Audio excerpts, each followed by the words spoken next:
ये मंदिर जो है मानसून मंदिर के नाम से प्रसिद्ध है। वैसे ये बहुत युगों पुराना मंदिर है। इसके गर्भगृह में ये कार्नर में लगा हुआ वर्गाकार पत्थर है। ये कार्नर में जो वर्गाकार चौकोर पत्थर है जिसमें किनारे में कुछ काला काला लगा हुआ है, यही मानसून पत्थर है। जैसे ही मानसून बनता है तो ये पत्थर पसीज के टपकना शुरू कर देता है। इससे मालूम हो जाता है कि नहीं मानसून बन गया, बरसात आने वाली।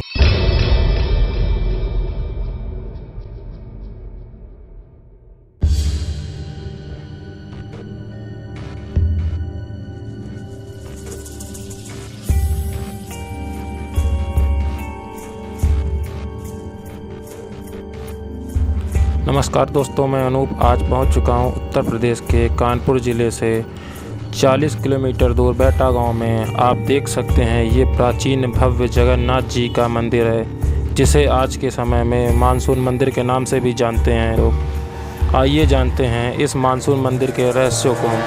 अगर आप हमारे चैनल पर नए हैं तो सब्सक्राइब बटन को दबाकर बेल आइकन को दबाना ना भूलें। दोस्तों, आप देख सकते हैं कि ये जो मंदिर परिसर में एंट्री गेट पे जो ये अलमारियाँ छोटी छोटी सी बनी हुई हैं, इस अलमारियों का उपयोग शायद दीपक व जलाकर रखने के लिए उपयोग होता होगा। अभी तो ये खाली पड़ी हुई है, लेकिन जब इसमें कोई यहाँ पर भव्य कार्यक्रम वगैरह त्यौहार वगैरह मनाया जाता होगा तो इसको डेकोरेशन के लिए और इसमें दिए वगैरह रखे जाते होंगे। इस प्रकार से ये मूर्त बनी हुई है कि देखने से लगता है कि बहुत पूरा पाषाण काल की है, बहुत प्राचीन है। और इस मंदिर परिसर का बाहर का हिस्सा जो है बहुत ही विशाल और अद्भुत बना हुआ है। बहुत इस मंदिर का निर्माण चूना पत्थर के से किया गया है। इसमें मोहरम और गिट्टी का बिल्कुल भी इस्तेमाल नहीं किया गया है, क्योंकि पहले के समय में मोहरम सीमेंट वगैरह कुछ नहीं होती थी। चूना पत्थर का इस्तेमाल करके इस मंदिर की स्थापना की गई थी।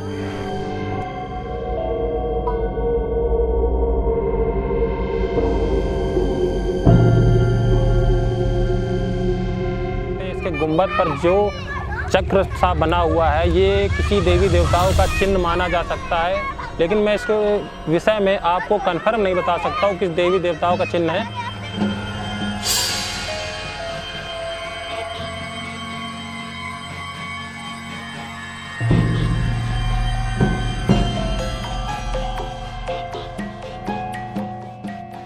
मंदिर का टूटा हुआ थोड़ा सा हिस्सा है, लेकिन इसकी आप कलाकृतियाँ देख सकते हैं कि ये किस प्रकार का नक्काशी करके बनाया गया हुआ स्ट्रक्चर है।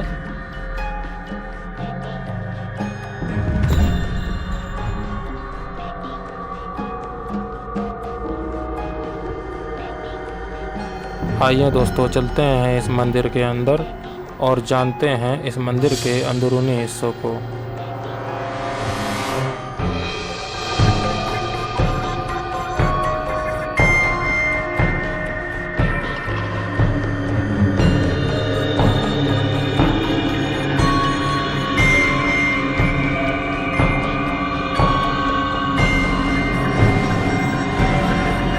आइए जानते हैं पंडित जी से इस भव्य मंदिर के रोचक तत्वों के बारे में। बताइए पंडित जी। हाँ, ये मंदिर जो है मानसून मंदिर के नाम से प्रसिद्ध है। वैसे ये बहुत युगों पुराना मंदिर है। इसके गर्भगृह में ये कार्नर में लगा हुआ वर्गाकार पत्थर है। ये कार्नर में जो वर्गाकार चौकोर पत्थर है जिसमें किनारे में कुछ काला काला लगा हुआ है, यही मानसून पत्थर है। जैसे ही मानसून बनता है तो ये पत्थर पसीज के टपकना शुरू कर देता है। इससे मालूम हो जाता है कि नहीं मानसून बन गया, बरसात आने वाली। और जैसे ही बरसात शुरू होती है तैसे ही सूख जाता है। यानी जून के महीने में जैसे ही मानसून आएगा वैसे ही पसीज के टपकना शुरू कर देगा, और जैसे ही बरसात शुरू होगी तो ये सूख जाएगा। ये मंदिर, इस मूर्ति के पीछे 2 लकड़ियाँ लगी थी। एक लकड़ी पुरातत्व ने निकाल ली, उसकी उन्होंने कार्बन जांच कराई तो कार्बन जांच से अनुमान लगाया कि ये कलाकृतियाँ खंड 4200 वर्ष पुराना है। 4200 वर्ष। लेकिन आप ये ध्यान देंगे कि प्रकृति का नियम है परिवर्तन। इस परिवर्तन प्रक्रिया के अंतर्गत 4000 वर्ष पुराना स्थान जीवित क्यों है?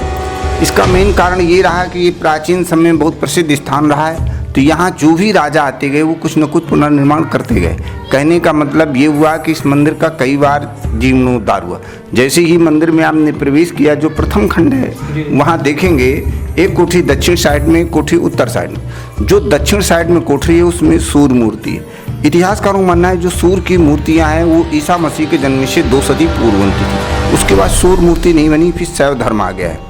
उत्तर साइड की कोठरी में भगवान विष्णु की लेटी हुई मूर्ति है, जैसा कि केरल के पद्मनाभम मंदिर में है। इतिहासकारों का मानना है कि जो विष्णु की लेटी हुई मूर्तियां हैं ये कुषाण काल में बनती थी। कुषाण काल का प्रमुख राजा कनिष्क 2री सदी में। अब आप देखेंगे ये जो कलाकृतियां हैं, इतिहासकारों का मानना है कि ये कलाकृतियां गुप्त काल से मेल खाती हैं। गुप्त काल में इसको सूर्य की मुख की आकृति मानते थे, इसको कलश मानते थे। यहाँ मुख से निकलती बेलपत्ती दिखाई गई। कलाकार ने कला के माध्यम से दर्शाने की कोशिश की कि सूर्य ही जीवन का आधार है। अब आप इधर देखेंगे ये जो आकृति है ये मौर्य वंश के ज़माने के जो सिक्के मिलते हैं उसमें आकृति मिलती है। इसके मतलब मौर्य वंश में भी काम हुआ। अब आप इधर देखेंगे ये जो आकृति है इस आकृति को एक मंदिर नुमा बना करके उसके अंदर रखा गया। इसके मतलब पहले इसकी पूजा होती थी। आप लोगों ने पढ़ा होगा कि सिंधु घाटी सभ्यता काल में लोग प्रतीक चिन्हों की पूजा करते थे। वहीं लिखा है कि सिंधु घाटी सभ्यता संसार की सबसे प्राचीनतम सभ्यता है। इससे साबित होता है कि स्थान ही बहुत ही प्राचीनतम। दूसरी बात देखेंगे कि ये जो 12 खंबे हैं पिलर्स, ये जो पिलर्स हैं 12 पिलर्स हैं।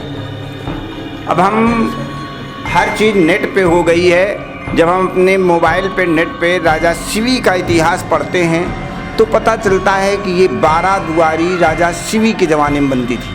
पहले ये ओपन होती थी, ये नहीं मतलब पहले मंदिर पिलरों पे ही होगा, लेकिन जैसे जैसे राजा आते गए वैसे वैसे इन जो इसको ढक दिया गया। अब हम ध्यान दें कि राजा शिवी कौन हुए। राजा शिवी पुरु वंश में दुष्यंत और शकुंतला से बहुत पहले हुए। दुष्यंत और शकुंतला के बहुत बाद महाभारत हुई। महाभारत के बाद उड़ीसा की जगन्नाथपुरी बनी। इससे साबित होता है कि स्थानीय बहुत ही प्राचीनतम। दूसरी बात देखेंगे इसमें भगवान विष्णु के पूरे अवतार अंकित हैं। ये नर नारायण अवतार, वराह अवतार, मत्स्य अवतार, वामन अवतार, रामचंद्र जी का अवतार, नारद मुनि का अवतार। अब आप इस साइड में देखेंगे ये ऊपर घोड़े में सवार, जहाँ ये 2 मूर्तियाँ बनी उसके बगल में घोड़े में सवार कलयुग में होना कल्कि अवतार। फिर हल लिए हुए हैं ये बलराम जी का अवतार। ये फरसा लिए हुए हैं परशुराम जी का अवतार। ये नरसिंह अवतार। इधर देखेंगे 2 लोग मथानी लिए खड़े हुए हैं। समुद्र मंथन के टाइम भगवान विष्णु ने कच्छप रूप धारण किया तो कच्छप होता है। अब आप देखेंगे ये जो नीचे का शिरा है ये शिव मूर्तियों की तरह, जैसे शिव मूर्तियों में अर्घा होता है, शिवलिंग। हाँ, शिवलिंग में जलाधार पानी का निकासी वाला उत्तर दिशा को होता है। अब आप देखेंगे मूर्ति के ऊपर वो जो सिंहासन बना हुआ है उसमें ब्रह्मा जी की मूर्ति, ये विष्णु, नीचे का सिरा शिवर्गे टाइम महेश, ब्रह्मा विष्णु महेश। कहने का तात्पर्य हुआ सृजन पालन संहार, ये तीनों अधिकार जब भगवान विष्णु को मिले तब ये जगत के नाथ जगन्नाथ कहलाए।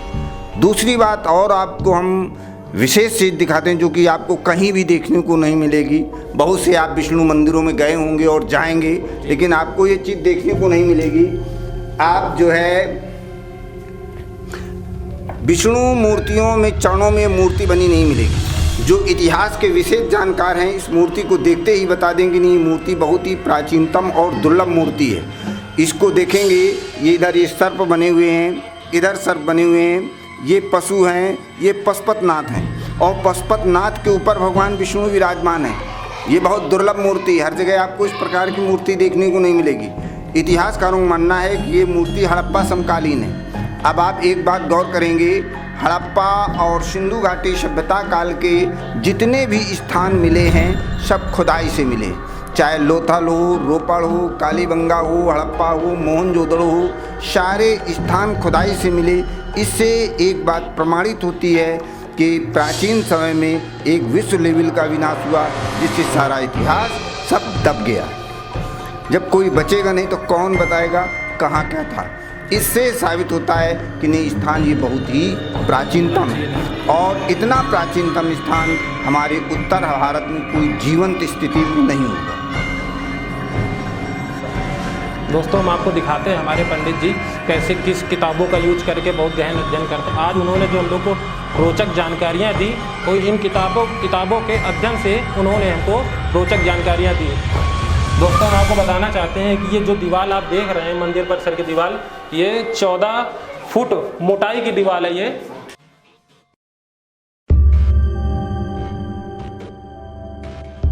तो आप देख सकते हैं ये उसी समय का मंदिर है जिस समय का अपना ये जगन्नाथ मंदिर है, उसी समय की प्रतिमा है ये भी। और लेकिन इसमें ऐसा मंदिर आपने जल्दी से कहीं पर देखा नहीं होगा जिसके अंदर 2-2 शिवलिंगें स्थापित हैं। ऐसा शिव का मंदिर आप देख सकते हो। क्या आइए जरा दिखाते हैं अंदर की ओर कैसे ये शिव की प्रतिमा स्थापित है। 2-2 शिवलिंग वाला मंदिर जो आप देखते हैं, इसमें इस मंदिर परिसर के अंदर 2-2 शिवलिंग स्थापित हैं।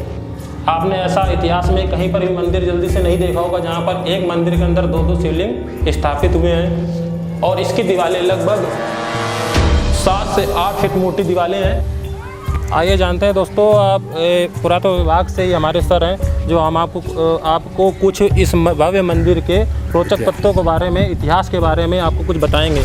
बताइए सर, आप क्या बताना चाहते हैं इस विषय में? मैं इसके बारे में ये बताया था, मैं पुरातत्व से देवी प्रसाद, ये सेंट्रल गवर्नमेंट से पूरा विभाग हमारा सेंट्रल गवर्नमेंट से, ये मंदिर हम लोगों के अंडर में, हमारे लोगों की देखरेख में है। सुरक्षा व्यवस्था सारी हम लोगों को करना पड़ता है। जो इसमें थोड़ा बहुत तो कभी कभी कंस्ट्रक्शन का काम होता है, तो क्या आप लोग कराते रहते हैं? जी सर, ये कंस्ट्रक्शन का काम ये होता है, जैसे चबूतरे हैं या कोई दीवार गिरी या कुछ हो तो इसमें कराते रहते हैं बराबर। और हमारा विभाग जो है इस मंदिर के ऊपर ज़्यादा रुझान है, क्योंकि ये सबसे पूरे विश्व विख्यात है। जी। पहल काम जी कि ये मंदिर जो मानसूनी मंदिर नाम से प्रसिद्ध है, इसके अंदर की जो पत्थर का काम है, जितना भी पत्थर का काम है वो बहुत पहले का है। इसकी कार्बन डेटिंग हुई है 4200 बरस की। और ये जीर्णोद्धार मंदिर है। गुप्त कालीन में जब ईंटों का संचार हुआ तब ये दोबारा जीर्णोद्धार हुआ जी। मगर किसी ने आज तक अपना नाम अंकित नहीं किया, ना पत्थरों में अपना नाम डाला जी। और ना संसबमत डाला और ना दोबारा जीर्णोद्धार हुआ तब डाला। विशेषता ये है, मानसूनी नाम से 8 दिन पहले हम लोगों को आगाह हो जाता है अनुपात के हिसाब से कितने पानी गिरेगा। सीला ना जाए तो बूंदाबांदी, और अगर बूंद बन जाए तो गली पनारा, और अगर 4-6 दिन टपके वो भारी बारिश के संकेत होते हैं। ये सबसे पहले काम और बुजुर्गों से आज तक चला रहा है। इसी के हिसाब से सारे गाँववासी या क्षेत्रवासी इसी के हिसाब से पहले से अब तक किसानी और खेती का काम देख रहे हैं। और इसमें कोई झूठ नहीं, 100%। जब इसके ऊपर मानसून के बादल आते हैं, जब इसके ऊपर बरसते हैं तो अंदर पत्थर सूख जाता है। अब बारिश चल रही है, ये बारिश में तो मानसून नहीं बताया, पहले बताया था बारिश के पहले, मगर अब जब बीच में 1-2 महीने का गायब होगा तब कोई बारिश होनी होगी तब जरूर बताएगा। ये सबसे बड़ी विशेषता है। और इस हिंदुस्तान तो हिंदुस्तान ही पुरातत्व का चैलेंज है कि विश्व में कोई दूसरा मानसून का मंदिर नहीं है। सर, आप ये बता सकते हैं कि ये लगभग कितने साल पुराना मंदिर होगा ये? जी सर, बाहर की मैं कार्बन डेटिंग तो बता सकता हूँ जो सरकार से मिली है सर्वे में, इतिहास में। अंदर की कार्बन डेटिंग 4200 बरस की मिली है और बाहर की कार्बन डेटिंग 1883 साल है। ये बहुत ही प्राचीन मंदिर है। ये प्राचीन मंदिर है। उत्तर भारत का मंदिर पहला नंबर है, यूं कि जब से 47 के बाद ये मंदिर आए सामने, अरे 900 बरस तो भारत गुलाम रहा, किसी मंदिर में दीपक नहीं जला। जी जी, सही कह रहे हैं आप। कोई अपनी सेकी बघारे पुराण से सेकी बघारे में नहीं में मानता। पुरातत्व का मानना है कि 900 बरस तक कोई पूजा अर्चना किसी की नई मंदिर की हुई हिंदुस्तान में।